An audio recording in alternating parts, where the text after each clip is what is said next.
so I decided to rent a room. I found an ad for a small cabin deep in the woods. It was cheap, isolated, and looked perfect for writing. The owner even warned me that the internet was spotty at best, but I didn't care. I just needed a place to focus on my novel without distractions. The cabin itself was small, just a single room with a double bed, a small kitchenette, and a bathroom. There was a TV, but it only had a few channels and the DVD player was missing. The owner said he'd left some movies in the cupboard for me to watch, which was sweet, if a little weird.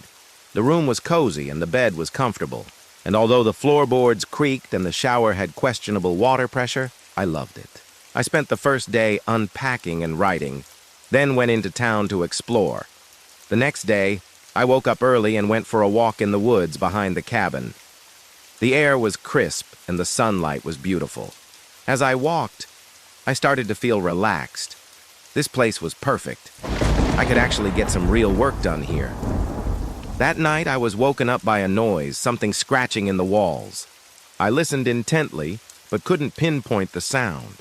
My imagination started to run wild. Was it mice? Something bigger? I tried to focus on my breathing, willing myself to go back to sleep. Then I heard it again, scratching, skittering. Whatever it was, it sounded like it was right behind the wall, so close to my bed. I threw on the bedside lamp and got out of bed to investigate. There was nothing. I checked under the bed, behind the dresser, even in the closet. There was nothing in there. Shaking with fear, I got back into bed and tried to read. But the encounter left me rattled and I couldn't focus. I kept listening for any more sounds, but thankfully there were none. I slept fitfully, often waking up for no reason at all. At 4 a.m., I got up to use the bathroom. As I walked back to my room, I noticed something strange, a pair of faint eyes staring at me from the wall. I blinked, thinking it was a trick of the light, but when I turned the light on, they were still there. They looked like eyes peering out from between the wood grain. I chalked it up to stress, exhaustion, and a vivid imagination. I started my day as normal, making coffee and writing. Every so often, though, I would catch myself staring at the wall, half expecting the eyes to reappear. They didn't, and I started to relax a little. Maybe it really was just my imagination. That night I was writing, the only sound the scratching of my pen on paper. When I looked up, I saw them again, the eyes. But now they were closer, much closer. They were almost on the other side of the bed from me. I froze, unsure what to do. Should I call the police? Would they believe me? Was I really in danger? I tried to convince myself it was just my imagination, but the eyes seemed to be getting closer. Each night they moved closer to my bed, and each morning I would wake up shaking, convinced that whatever was on the other side of the wall was planning to break through. The eyes never disappeared during the day. They just sort of faded into the wood grain, leaving me with the eerie feeling that I was being watched. By the 7th night, I was terrified. I hadn't slept more than a few hours each night, and I was constantly on edge. As I tossed and turned in bed, I felt the wall shift. The eyes on the wall were no longer faint markings. They were open, blinking, and watching me sleep. And now, great moments in unintended consequences. Part 1. The Road That Loops Back. It was 2008, and I was on my way home from visiting my girlfriend's family.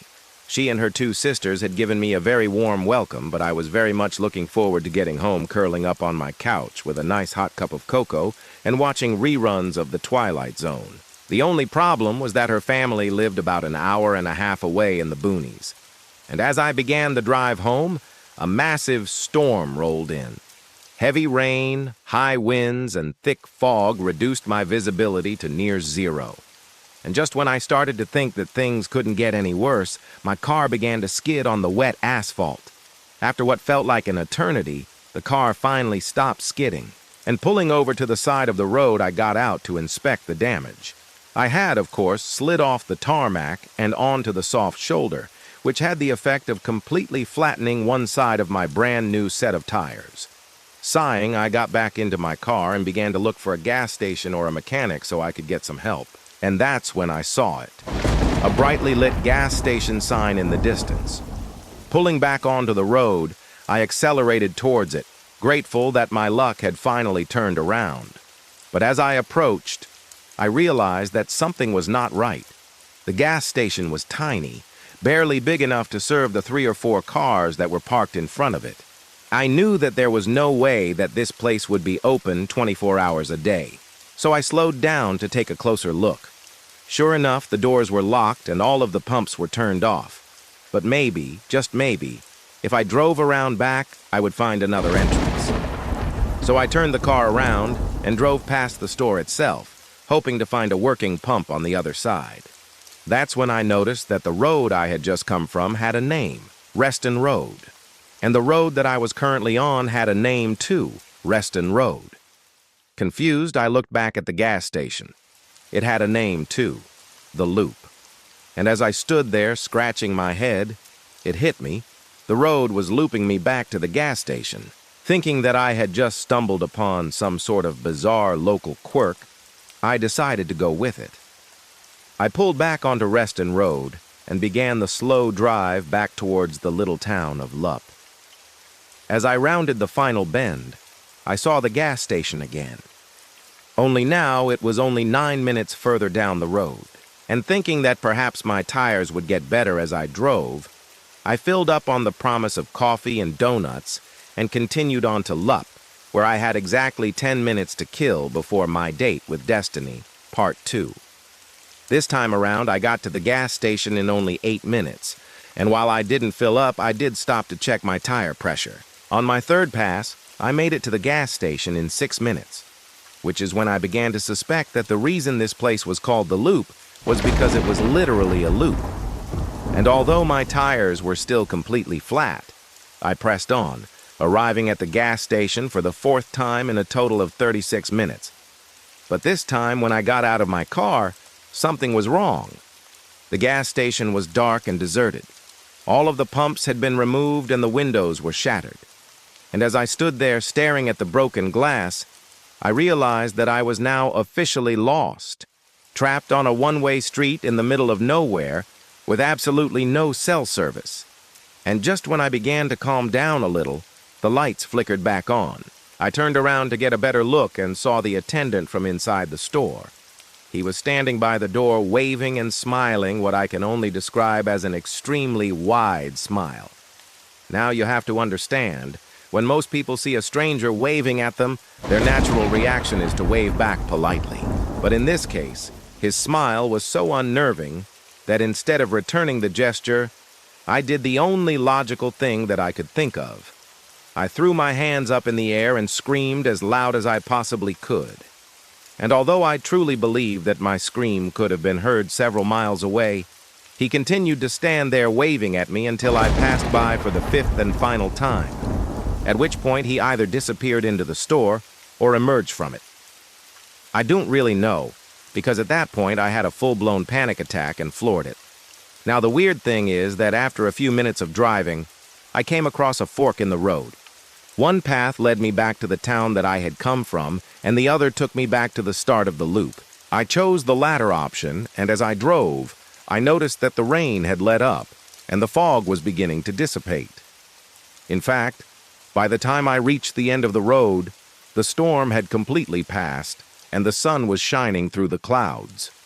I never did find out how far down the road the loop actually went, but I can tell you this: it broke eventually. But sometimes on rainy nights I swear that I can see that gas station glowing in the distance, beckoning me to come back, return to the place where the roads are always wet and the attendant has a really big smile. Great moments in unintended consequences. Good intentions, bad results. Did you know that? Do you know what else they say? They say that only legends know the power of. Every night when the thunder clapped and the lightning flashed, I heard whispers above me in the attic of our old farmhouse. The attic door had been locked and nailed shut for decades. It was off limits, but the whispers grew louder and more insistent each time a storm rolled in. One night, As I was having dinner with my wife and kids, the lights flickered and went out. A clap of thunder shook the house. Then we heard it, a loud crack like a whip. My son and I looked at each other, then we all turned toward the attic door. It was a sound we'd heard many times before, but never so close. The door had come off its hinges and swung open. I went to check on my wife and kids. They were shaken, but okay. Then I went to the attic, my flashlight beam dancing in the swirling dust. There was a musty smell, like old books and decaying wood. The air was still and silent. I could hear my own breathing and the pounding of my heart. I walked over to where the rocking chair sat. It creaked back and forth ever so slightly. On the seat was a small, dusty tape recorder. The kind you used to plug into a wall, the kind that played audio tapes, the kind my grandfather used to listen to when he was alive. He was the only one who had ever been up here. In fact, he'd built this attic hideaway himself, complete with a skylight, bookshelves, and a locked door. But how was the tape recorder turned on? And why was it playing? I reached out and touched the recorder. As soon as my fingers made contact with the worn plastic, I heard a voice. It was the same voice I'd been hearing for weeks, whispering just beyond my understanding. It was right in my ear now. It whispered my name. It said, "Behind you." And then it went silent. My heart raced. Was someone up here with me? I slowly turned around to look over my shoulder. Nothing. Just the rocking chair, the tape recorder, and the swirling dust motes in the pale light. I didn't see anyone, but I could feel eyes on me, watching my every move. I wanted to scream, but no sound came out. I was frozen with fear. My breath caught in my throat. Then I remembered the storm. The wind and the rain and the lightning must have caused this. It was just a branch tapping against the window. That's what it had to be. I forced myself to take a deep breath, and slowly the terror that had been gripping my chest began to ease. I told myself it was just the wind, just the storm. You're safe. No one's here but you. Just get out of here. As quickly as I had climbed the stairs, I was racing down them again, stumbling blindly in the dark. I didn't dare turn on the light. I didn't want to go back up there. I didn't want to know what was in that attic. I burst through the kitchen door and slammed it behind me. I leaned against the cool glass of the window and took a shaky breath. My wife and kids were staring at me. "What's wrong?" my wife whispered. Her eyes were wide with worry. I couldn't speak. I couldn't bring myself to tell them. What would they understand anyway? All I knew was that I never wanted to go back up there in the attic. But then something strange happened. The power came back on, and in the sudden bright light, I saw it. On the floor by the door, there was a small pile of dirt. It wasn't there before. I rushed to the door and flung it open. I went back up the stairs, each step creaking under my weight. Back in the attic, everything was still and silent. The rocking chair had stopped moving, and the tape recorder was no longer playing. The pile of dirt was still there on the floor. I reached down and brushed my fingers over the rough surface. It was cold. I closed my eyes and listened. The whispers were gone. Then, as if from a great distance, I heard my grandfather's voice. He was talking about the storm, about how bad it was getting. I strained to listen, but his words were carried away on the wind. I opened my eyes and looked around. The skylight was letting in a shaft of golden sunlight. Dust motes danced in the light. The air was still and quiet. It was warm. I could feel the heat of the sun on my skin. And then I smelled it, the musty smell of old books and decaying wood. It smelled like my grandfather's attic. It smelled like home. Maybe it was just the storm after all. Maybe it was just the wind. But sometimes, just sometimes, when the thunder claps and the lightning flashes, I can still hear the whispers in the attic of our old farmhouse. I was waiting for the last bus. It was the kind of night when the rain poured so much that the old metal bus stop sign creaked and groaned like it was in pain. I pulled my coat tighter around myself. wishing I'd stayed at home and watched a movie instead of going out. Suddenly, a man came rushing toward the bus stop, his face pale and his eyes wide with panic. I could see that he was soaked to the bone, but what I couldn't understand was why he wasn't running in the direction of the bus stop. He kept veering off course, stumbling over the uneven pavement and almost knocking himself over. As he approached, I saw that he was holding something in his hands, or rather keeping hold of something. With every step he took, whatever he was holding on to seemed to slip further and further away from him. When he finally reached the bus stop, he just stood there, panting heavily. His shoulders slumped as if in defeat. It was only when he raised his head that I noticed how drenched he was. His hair was plastered to his forehead, his clothes clung to his emaciated frame, and his shoes were filled with water. The street lamp above us flickered, casting long, dancing shadows that stretched and distorted his face. All I could make out was that he was young, not much older than me, and that his eyes were an unsettling shade of gray. The sound of thunder rumbled in the distance, and the first raindrops began to fall. The man looked up at the darkening sky and let out a low whistle. "Shit," he muttered, more to himself than anyone else. "This is gonna be fun." He didn't move, though. He just stood there as the rain picked up, drumming on the pavement around him. I could see the tension in his shoulders, the way he kept glancing over his shoulder as if expecting someone to be there. Then, just as suddenly as it started, the rain stopped. The clouds parted, revealing a sliver of moon, and the wind died down, leaving an eerie silence in its wake. The man took a deep breath, then another, his shoulders relaxing slightly. Just then, the bus arrived, its headlights cutting through the darkness. The driver opened the door and I stepped inside, followed closely by the stranger. He didn't pay for his ticket, but I didn't think anything of it. I was too busy trying to get warm again and wondering where he had come from and where he was going. We were the only passengers. As the bus rattled along the empty road, I stole glances at the man. He was still holding on to whatever it was he had before, but now I could see that it was a length of rope. He kept playing with it, twisting it between his fingers, his gaze distant and unfocused. I wanted to get a better look at his face, but every time I thought I had it all figured out, the lights would flicker and the shadows would dance, hiding whatever it was that he was trying to show me. When the bus turned onto my street, I knew that this was my stop. As I gathered my things, I caught the man's eye. For a moment, I saw understanding dawn in those strange gray eyes, and I knew that he wasn't dangerous. He was lost. And then, as the bus slowed to a halt outside my house, I saw it. In the brief flash of lightning, I saw the face that had been hidden in the shadows all along. And it was then that I knew that the stranger at the bus stop wasn't a stranger at all. It was me.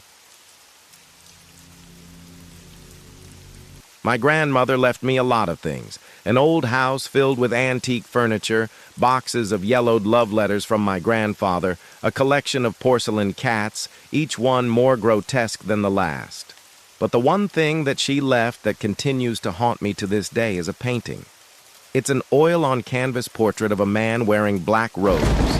The man has dark, wild hair, a heavy black beard, and he stares directly at the viewer with cold, soulless eyes. When my grandmother died, she left the house to my older brother. He had always been the favorite. It wasn't a secret. Beneath the surface, though, I seethed with resentment. After the funeral, I went through my grandmother's things and found the will. My brother was indeed the beneficiary of the house, but tucked away on the last page, scrawled in my grandmother's shaky hand, was a codicil. It read, "To my beloved granddaughter, I leave the painting of Elias Gaunt." Who was Elias Gaunt, I wondered, and why had my grandmother left me this strange bequest? Before I tell you what happened next, let me clarify something. I am not superstitious. I don't believe in ghosts or the supernatural. So when I tell you that this painting changed my life, you should know that I mean it in more ways than one. On the first night that I slept in my grandmother's house, the wind and rain were relentless. It was the kind of storm that would shake the house to its foundations and make me question whether I would survive the night. Lightning flashed, illuminating the dusty canvas propped up against the wall in the corner of my bedroom.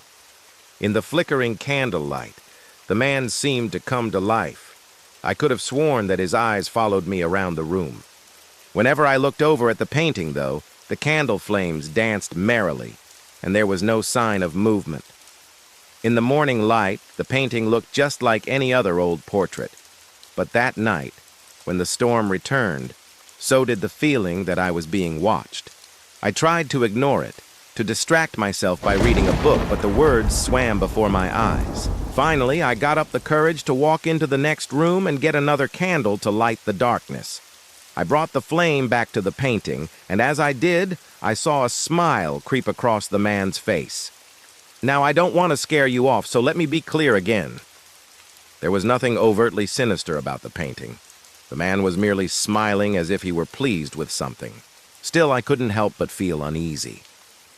The day after, I awoke to the sound of laughter, and I knew instinctively that it was coming from the painting. When I rushed to the bedroom, the smile had become a full-on grin. That night, the laughter continued until I couldn't take it anymore. I grabbed the candle and went out into the hall. As I passed by the man in the painting, I could have sworn that he stood up. I rushed back to my room, but every time I turned the candle flame towards the door, the wax refused to melt. After that, the painting changed every night. Sometimes he was sitting. Other times he was standing. Once he was lying down. Yet each night he grew closer to me, inching forward until there was no barrier between us. At first, he had been shrouded in shadow, but now in the candlelight I could see the fine details. I noticed the glint of metal teeth beneath his full red lips. I saw the sharp claws that extended from the ends of his fingers. I observed the horns that curved from his forehead. Each night he drew closer, inching forward until there was no barrier between us. Then one night I woke up to silence. The painting was blank. The frame was empty. When I ran to the canvas, all that remained was a whisper of the man. In the center of the painting there was a stain, dark as blood, and in the bottom corner I saw the glint of metal teeth. I never saw the man again, but sometimes at night, when the house is silent and the wind is howling, I hear footsteps in the hall. I'm currently traveling for work, but I've been stuck in a hotel room for the past 2 days due to heavy rain. The only option was to book a cheap roadside hotel with bad reviews. And let me tell you, the reviews didn't lie. As soon as I stepped into the room, I knew something was wrong. There were no windows. The walls were covered in what appeared to be high-quality wallpaper, but that didn't stop me from noticing how the light switch was clearly screwed into the wall with mismatched screws. The TV remote had what seemed like an excessive amount of sticky tape holding it together, and the bed frame was held together by what looked like duct tape. But I was exhausted and it was late, so I decided to call it a night. That's when the scratching started.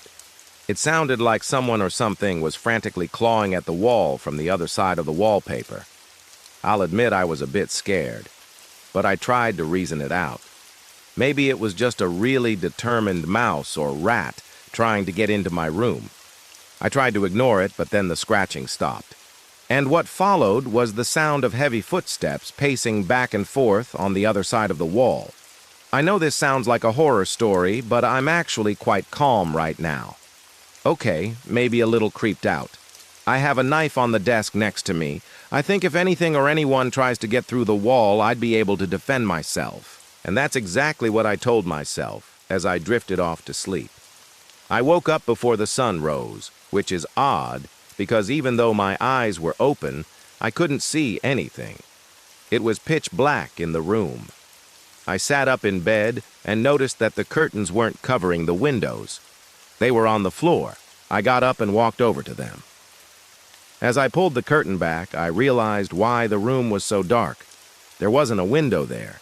In fact, there weren't any windows in any of the walls. Every single wall was covered in that same high-quality wallpaper.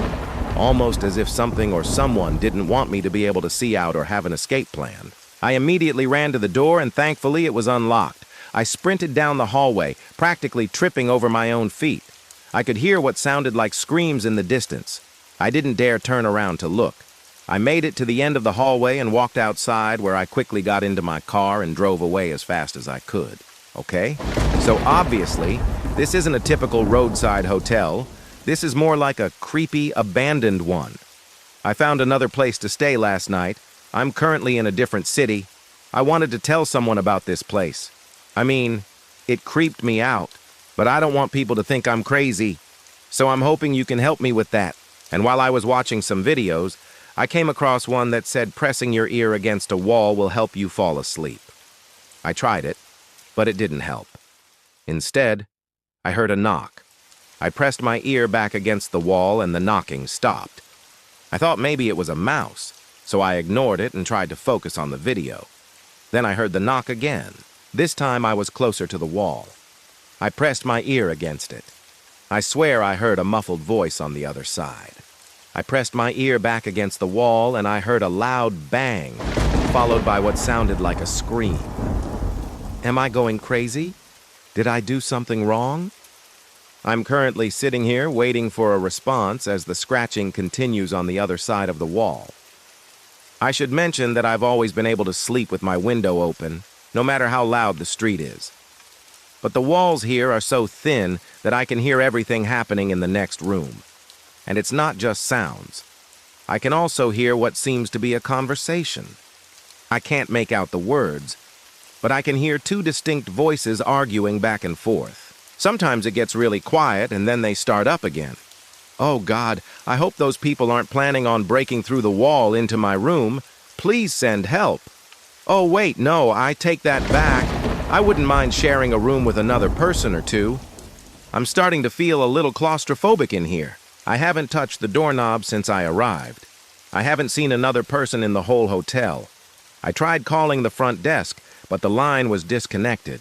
I tried calling the number that I booked the room under, but it just goes straight to voicemail. I wonder if this place is even legal. I'm sorry if I sound selfish, but I wish the people next door would shut up. I'm getting a little irritated. Okay, a lot irritated. And what's with all the scratching? I gotta know. I slowly got up from the bed and walked over to the wall. I pressed my ear against it and I heard the scratching again. Then I heard the voice. It sounded like a woman. I pressed my ear back against the wall, fingers pressed back from the other side. The old battery-powered transistor radio was all that stood between me and total isolation from the outside world. Its battery was low, but its volume was high, blasting static into my otherwise silent house. Earlier that day, the storm had knocked out the power and with it the internet, phone lines, and television reception. The silence after the storm is always the worst part. It's the eerie calm before the mad scramble to restore order to your life and, of course, figure out if anyone else was as badly affected as you were.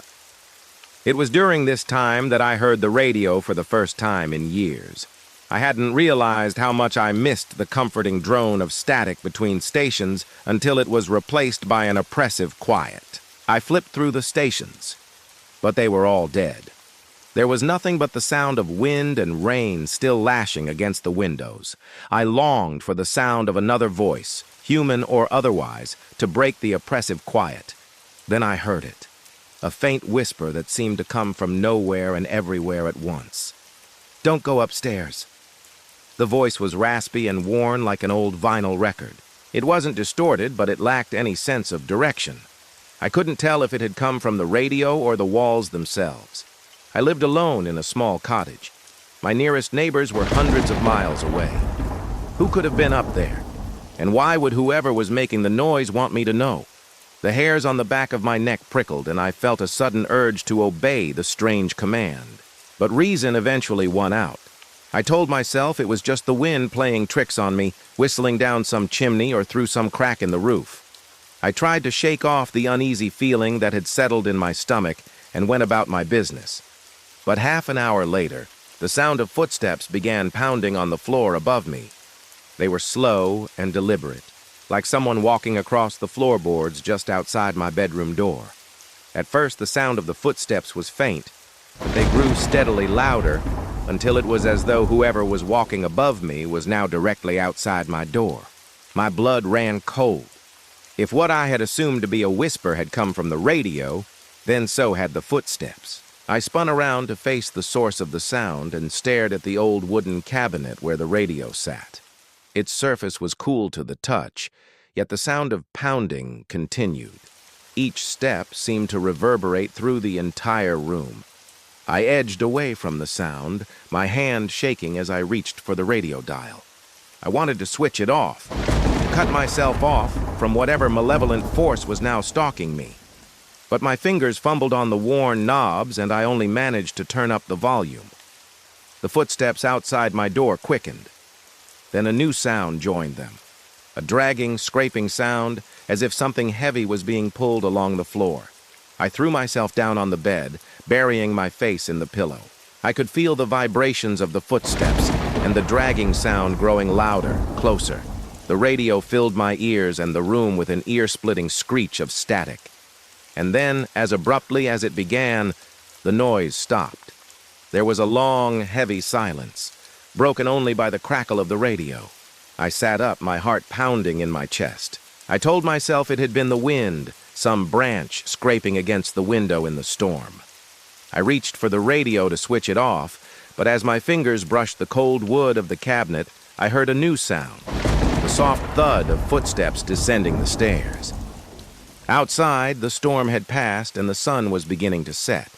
I knew I had to leave the safety of the house, to go and check on my property, to make sure the storm hadn't caused any damage. But the thought of going outside filled me with dread. What if I wasn't alone? What if something or someone else was out there in the gathering darkness watching me? As the last sliver of sun dipped below the horizon, I crept closer to the window. Outside, the ground was littered with debris from the storm. Branches and leaves were strewn across my yard. The air was thick with the smell of wet earth and something else, something acrid and unpleasant like ozone. I looked up to see the clouds had cleared, and the moon and stars were out in full force. The sky was filled with a million watchful eyes, but there was no sign of anything else. Relieved, I opened the door and stepped outside. During storms, I close my curtains tight. But one night, a terrible storm hit our city. There was thunder and lightning, and it was really scary. I remember that night very well because something strange happened. I was home alone because my husband was on a business trip. Our 2 kids were at their grandparents' house, and I was fast asleep when the storm started. The wind was screaming outside, and I kept getting startled by the loud claps of thunder. Suddenly, a bright flash of lightning lit up the whole room. And when my eyes adjusted to the light, I saw a man in my window. I live on the 12th floor, and there's no way anyone could have climbed up that high to my window. The only way to get to my apartment is through the front door. And I knew for a fact that I had locked it before going to bed. My heart started pounding in my chest, and I couldn't help but scream. When I turned on the lights, the man was gone. I cautiously walked over to the window and saw a strange, dark figure standing on the fire escape outside my apartment. It was too dark to make out any details, but I could hear what sounded like labored breathing. I was too scared to open the window, so I screamed again, hoping to scare the intruder away. That seemed to work because I heard the breathing stop and then the sound of heavy footsteps running away. I don't know how long I stood there frozen with fear, but eventually I went back to bed. I didn't sleep well that night. Every time I closed my eyes, I imagined the intruder climbing through my window and robbing my house. In the morning after, of course, the sun came up. I got the courage to go to my window and look outside. That's when I noticed something strange. The fire escape outside my window was completely empty. I checked the security footage from my building, but it wasn't clear enough to see anything. I even asked my neighbors if they had seen or heard anything, but they said they had no idea what I was talking about. I've never told anyone about this before, but every time I hear a bad storm coming, I think about that man in my window. This happened almost 10 years ago, and I still get scared thinking about it. A few days after the incident, I decided I wasn't going to let some criminal ruin my life. So I took matters into my own hands. I installed security cameras around my house and made sure the windows were always locked. One day, while looking at the security footage, I noticed a man trying to break into my house. I immediately called the police and they caught him red-handed. It turned out he was a drug addict who lived in the building across the street. He had been targeting apartments on the 12th floor because he thought the residents were rich. But thankfully, he didn't find anything valuable in my house. From that day on, I felt much safer knowing that the police were on the lookout for intruders in my area. I also learned not to be so hard on myself when bad things happen because sometimes it's not our fault. For example, I've always been a worrier, but since this incident, I've become even more anxious around storms. I know it sounds silly, but I can't help it. It's just the way I'm wired, and that's okay. If you have anxiety or another mental health condition, please know that you're not alone. There are people who understand what you're going through and want to help. You don't have to suffer in silence. Reach out to a mental health professional today and take the first step towards recovery. You deserve to live a life that you're proud of. Don't let anxiety hold you back any longer. Take action today and start living the life you deserve. Hello, everyone. Welcome to this house. Oh, sorry. Welcome to my school. I'm your tour guide. Come on in. Right. So, what do you want to see first? The library? No, not the library. Please don't go in there. I think there's a monster under one of the tables. Or the music room? Yeah, don't go in there. The music room's pretty creepy. Maybe we should go over here. Yeah, the art room. Come on in.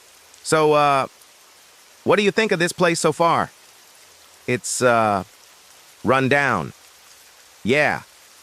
So you want to see something really cool? Follow me. Come on. So where are we going? We're going to my favorite place. It's a little hard to get to, so when the bell rings, all the students run to their favorite places. And my favorite place is a classroom. A classroom? Yeah. Why would you want to go to a classroom? Well, because I have my own theories about what happens after school hours. Follow me. Okay, so this is it. This is the classroom. Wow. Yeah. So every day after school, I come in here and sit at this desk right here. Yeah. And I like to pretend that I am a student again. And I like to pretend that all these desks are filled with students. And then sometimes when I'm feeling brave, I like to pretend that the students are sitting at their desks while I walk around pretending to be a teacher. Yeah. And I like to pretend that this is my school and that I am a student again and that all these students are my friends. It's actually pretty fun. Want to try it? No. I think I'm going to stick with the tour. Okay. But you should try it sometime. Okay. Well, what do you want to see next? We could go to the cafeteria? No. Don't go in there. There's some pretty messed up stuff in there. You wouldn't want to see it. Just trust me. Okay? How about the gym? Yeah, don't go in there. The gym's pretty creepy. I mean, just look at this place. Look at these lockers. Yeah. Do you think anyone's in there? I don't know. Do you want to find out? No. I think I'm gonna stay over here. Yeah. We could go to the principal's office? No. Don't go in there. The principal's dead. Well, technically, he's still alive. He's just really, really dead. Yeah. Okay. So I guess there's only one place left for you to go, and that's the nurse's office. Oh, I'm sorry. Are you scared? Because if you're scared, we can leave. No, I'm not scared. I need to use the bathroom. Okay. So go ahead. Go use the bathroom. I'll wait outside. Okay. So you're done. Great. Let's go get out of here. Wait. Are you coming? Yes. Okay. So, do you want to come back sometime and hang out? Sure. Why not? Okay. Well, class was dismissed early today due to a power outage caused by a storm. As I walked home alone through the dark hallways, I couldn't help but feel a sense of unease. That's when I noticed a door at the end of the hall. The door was slightly ajar, and as I peered through the crack, I saw a room with desks neatly arranged in rows. I walked in and found myself in a classroom. Chalk dusted the blackboard, and the words "Lesson Begins" were written in elegant cursive.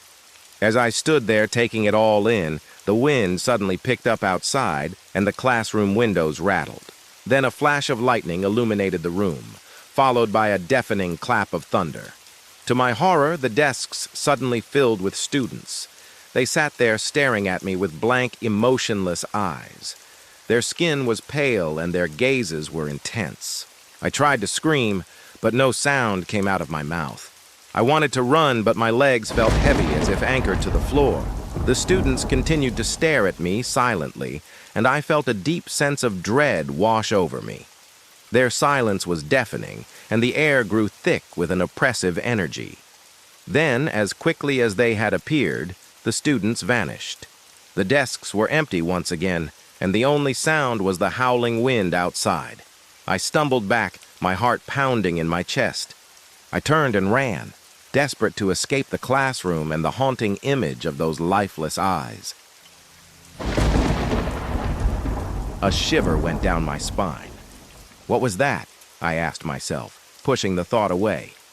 There's no time to think about stupid things like that now, I told myself. I was running home from school, and the last thing I wanted was my mom finding out that I was out past curfew. Again. I picked up my pace, my sneakers splashing through the puddles that dotted the sidewalk. The rain had started just as I'd gotten off the bus, and now my clothes were soaked, plastered to my skin. I pulled my jacket tighter around me, wishing I had an umbrella. Wiping the rain out of my eyes, I hurried along, trying not to think about how cold I was, how wet I was, how hungry I was.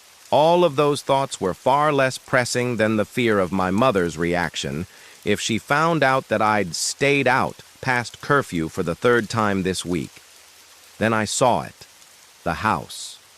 The porch light was on, casting a welcoming glow in the darkness. My mom would be inside, I knew, reading one of her romance novels by the light of the television, the way she always did. Briefly, I considered knocking on the door, but then I saw my bike leaning against the wall outside, its bright pink streamers flapping in the wind like a warning flag. My mom had made me bring my bike outside when I came in. If I went in through the front door, she'd know that I'd been out. So I did the only other thing I could do. I ducked behind the bushes, hid my bike, and crept around the side of the house. I'm safe, I told myself. Just go to your room, put on some dry clothes, and pretend like nothing happened. I crept up the stairs, each step creaking under my weight. I slowed as I neared my room, listening intently. Silence. I was in the clear. Tiptoeing into my room, I slipped out of my wet clothes, leaving them in a pile on the floor. Then I pulled on a fresh set of clothes and crawled into bed, burying my face in my pillow. For a moment, everything was okay. But then I heard it again. The sound that had startled me before, only this time it was louder. I sat up in bed, listening.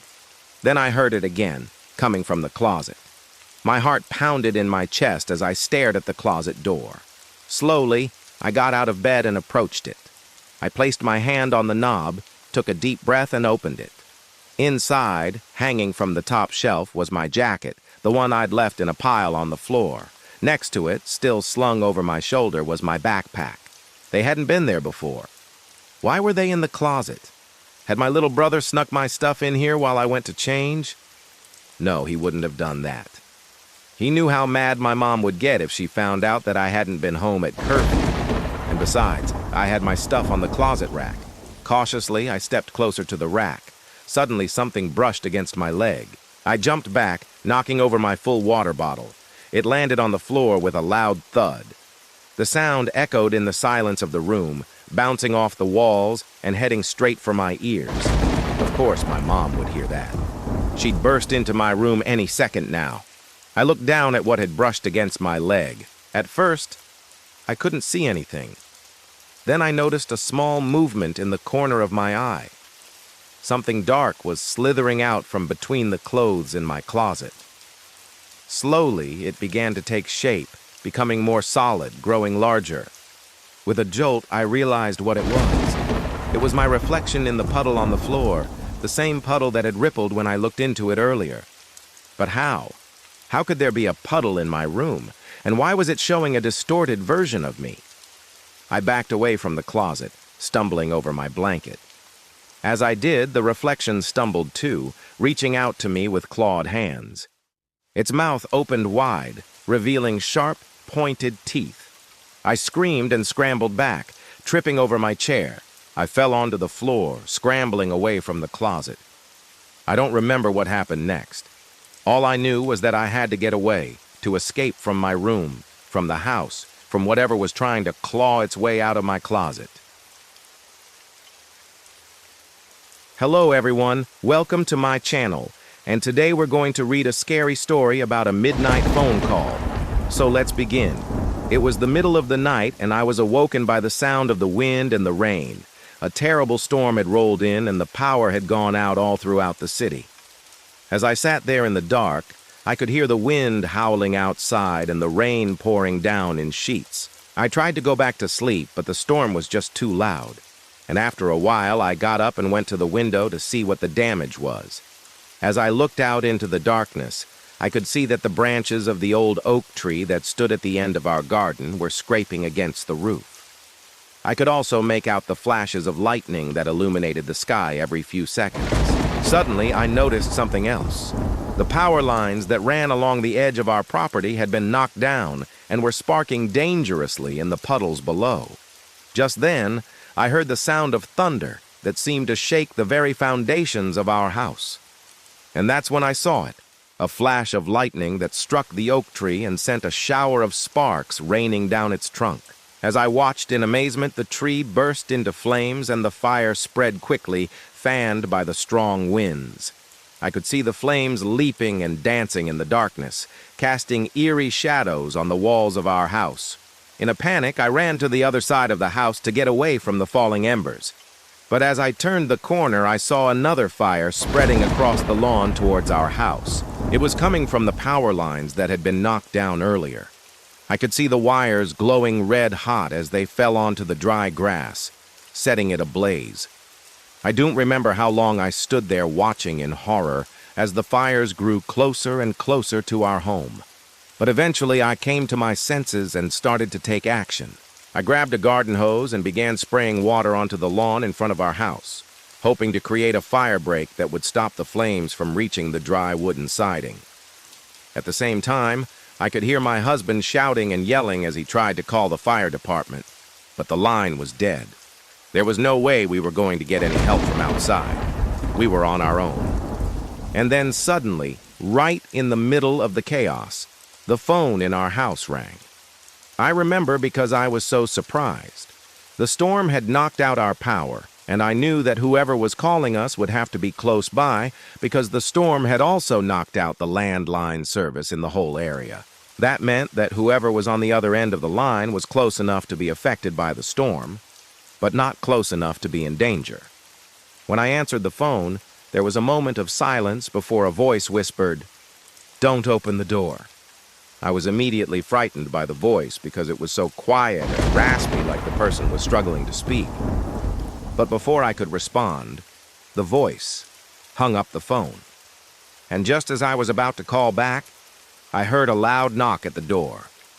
My heart started racing and I could feel my blood pounding in my ears. But when I looked through the peephole, I saw nothing but the dark silhouette of a person standing on our doorstep. Then suddenly there was a flash of lightning that illuminated the face of the person standing outside our door. For a split second, I could see that it was a woman with wild, unkempt hair and eyes that glowed an eerie red in the darkness. And then just as quickly, she was gone. I stood there frozen in fear as I tried to process what I had just seen. Was it a hallucination caused by the stress and the exhaustion? Or was it something more sinister? Before I could dwell on the thought any longer, the phone rang again. and when I answered, the same raspy voice whispered, "I'm already inside." I worked security at an old hospital. It was a huge place with a bunch of old buildings surrounding a big courtyard. There were 2 wings on either side of the main building connected by this little walkway. Each wing had its own emergency room, pharmacy, X-ray machines, the whole 9 yards. And then there was the basement underneath it all, which we never went into because it was filled with asbestos and other toxic materials. Rumor was, the architect who designed the hospital did it on purpose so no one would ever go down there. Now, the West Wing hadn't been used in years. They were going to tear it down and build a new parking deck in its place. But before they could do that, they had to transfer all the patients out of the East Wing to the West Wing. But that meant that for a few weeks, the West Wing became the new East Wing. We had to guard it day and night to make sure no one entered without a pass. It was during one of those nights that I saw something strange. I was making my rounds in the West Wing, checking doors, checking windows, checking to see if any of the nurses needed anything. And as I was walking past one of the rooms, I saw a nurse come out of it with a chart in her hand. She looked really pale and she was shaking. I asked her if everything was okay, and she said, Yeah, I'm fine. Just a bit lightheaded. Everything's fine." She hurried down the hallway, and I shrugged and went back to my post. A few minutes later, I heard alarms blaring and people screaming. So I ran down the hallway to the stairwell and started heading up to the roof, because I assumed it was a fire. But then the lights flickered and died, plunging us into total darkness. I started hearing voices in the darkness, whispering my name, and then I heard a crash and the sound of shattering glass. So I pulled out my flashlight and started making my way to the West Wing, figuring that whatever happened, I needed to get over there ASAP. As I got closer, I saw that one of the windows on the 2nd floor had been smashed, and someone had written, "Let me out," in big letters on the glass. So I called for backup and made my way to the 2nd floor. When I got to the window, I saw that it was boarded up from the inside, and I mean fully boarded up. Whoever was in there had nailed 2x4s across the window and barricaded themselves in. I called for backup again, telling them to bring a crowbar. But when they got there, the window was empty. Then I looked at the camera footage from right before the power went out. I saw a woman being wheeled into the room by 2 orderlies. She was unconscious. I checked her chart and it said my name. Now I'm freaking out because I don't remember admitting myself. I mean, I work there. I know when I clocked in. I know when my shift started and I wasn't there any of those times. The orderlies who brought her in said they didn't know how she got there, but they remembered seeing her in the X-ray room alone. And when they went to get the gurney, she was gone. All of this is really freaking me out, so I called the police and told them about the situation. They let me go after I gave my statement and told me they'd be in touch if they needed anything else. Well, an hour goes by and I get a call from the captain. He tells me they found her. Apparently, she was sitting in the same room I was in when I first saw the nurse. She was completely fine and had no idea how she got there or what happened to her. As it turns out, she was admitted under a false name, and no one knows who she is or where she came from. She has no memory of the events leading up to that night either. The hospital put out a missing persons report and the news showed her picture and everything, but nobody came forward to claim her. After a few weeks, she was moved to a different hospital that specializes in mental health because they couldn't find anything wrong with her physically, and she was still claiming to have no idea who she was or how she ended up in that hospital. And that's where she remains to this day. When the rain began, I didn't think much of it. A little water never hurt anyone, or so I told myself as I walked into the old library to take shelter. It was a grand, musty building, the kind that smelled like old paper and secrets. Sunlight streamed through the large windows, illuminating motes of dust dancing in the air. I wandered between the towering shelves, my eyes tracing the spines of countless books, each one a portal to another world. Then I saw them. Books lay scattered on the floor, their pages fanned out like fallen leaves. I picked one up, its cover long gone, revealing pages filled with text. And then I noticed something strange. The book wasn't empty. It was filled with my handwriting, yet I couldn't decipher the words. They were written in a language I didn't recognize, or perhaps more accurately, a version of my language that I no longer understood. I turned the brittle page, the words forming into sentences, the sentences weaving a tale. A young man, the protagonist, let's call him Ethan, stood at a crossroads in his life. He was torn between two paths, each promising adventure, each leading to uncertainty. He felt the weight of the world on his shoulders, the hopes and dreams of those who believed in him pressing down like a physical burden. But beneath it all, there was a flicker of determination in his eyes, a spark of courage that refused to be extinguished. Ethan was a hero, or rather he would become one, facing challenges that would test the very limits of his being. He battled not only external forces but also the demons within his own mind. There were moments of despair when the darkness threatened to consume him, but always he fought back, clawing his way toward the light. As I read, I felt a connection to this Ethan character, a sense of familiarity that went beyond the obvious shared name. His struggles resonated with me, his triumphs elating me. It was as if this story, these characters were a part of me, or perhaps I was a part of them. But there was something else, something unsettling. As I delved deeper into the narrative, I realized that I didn't know how or why I had written this story. It was like a half-remembered dream, a fragmented memory of something deeply personal. Yet here it was on the page before me, tangible, real. I continued reading, eager to find an answer, some clue as to the nature of this strange experience. And then I came across the last page. The story reached its climax. Ethan faced his greatest challenge yet. The fate of the world hung in the balance, the hopes and dreams of millions resting on his shoulders. With a final surge of strength, he confronted his fears, his determination burning bright. And as he did, something remarkable happened. He looked up and realizes he is not alone. At that moment, I felt a cold shiver run down my spine. The hairs on the back of my neck stood on end. I wasn't just reading a story anymore. I was living it, experiencing it viscerally. And then I heard a sound. A book dropped behind me. I whirled around, my heart pounding in my chest, my breath catching in my throat. But there was nothing there. Only the towering shelves and the scattered books. Had I imagined it?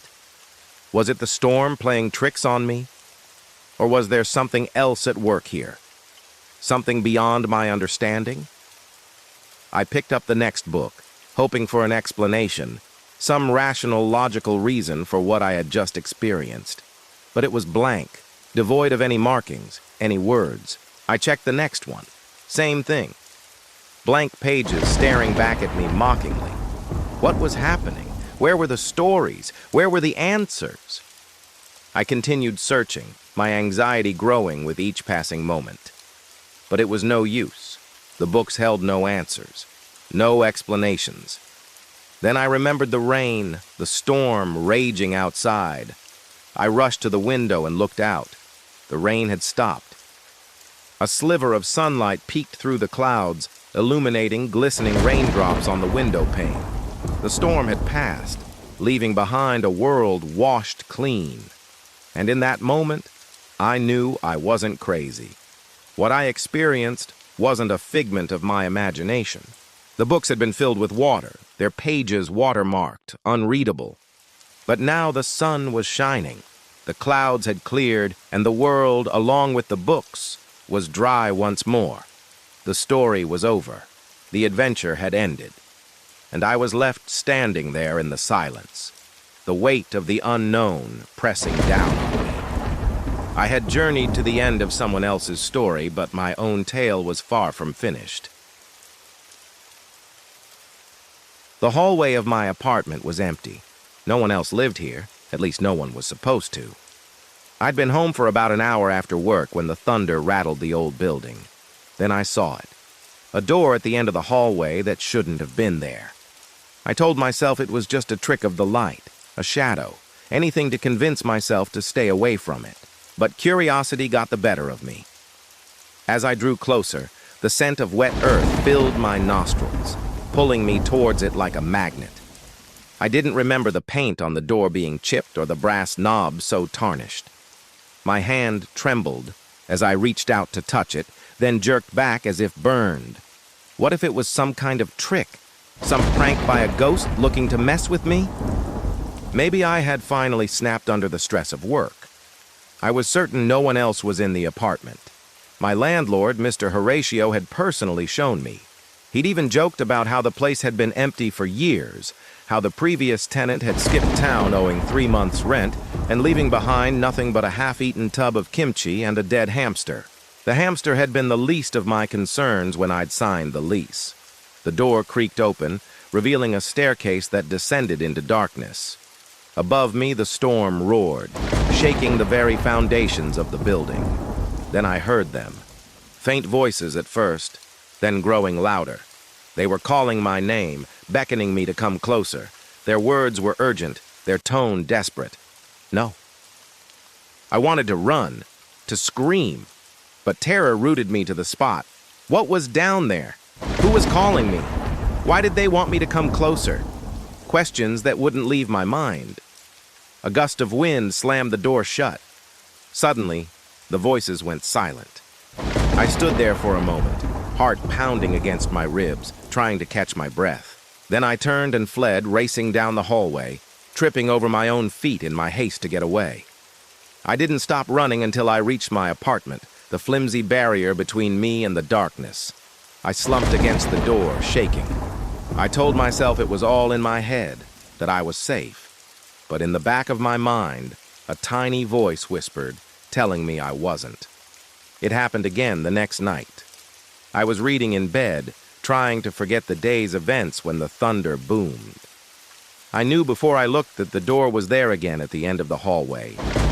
I wanted to pretend it wasn't there, to bury my head in a book and hope the morning would bring sunshine and rainbows.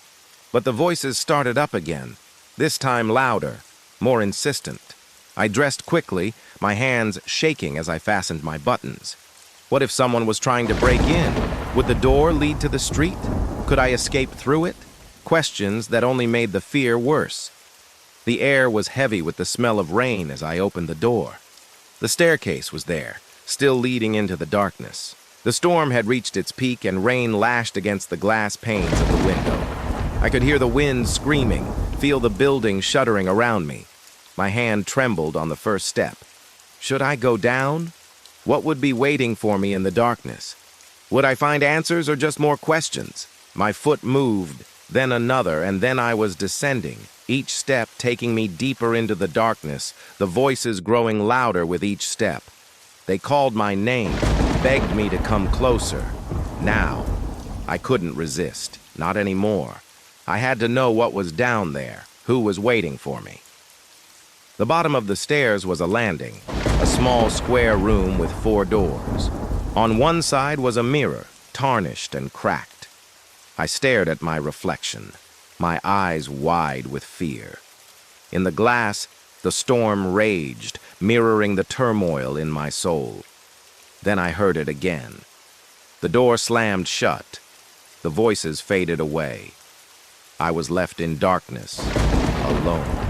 I don't know how long I stayed there, but eventually the sun began to creep through the cracks in the boarded-up windows, chasing away the darkness. When I finally returned home, the door was gone. There was nothing but the empty hallway and the echo of my fear. But every night since then, when the storm comes, the door is there again, waiting for me at the end of the hall, waiting for me to come closer.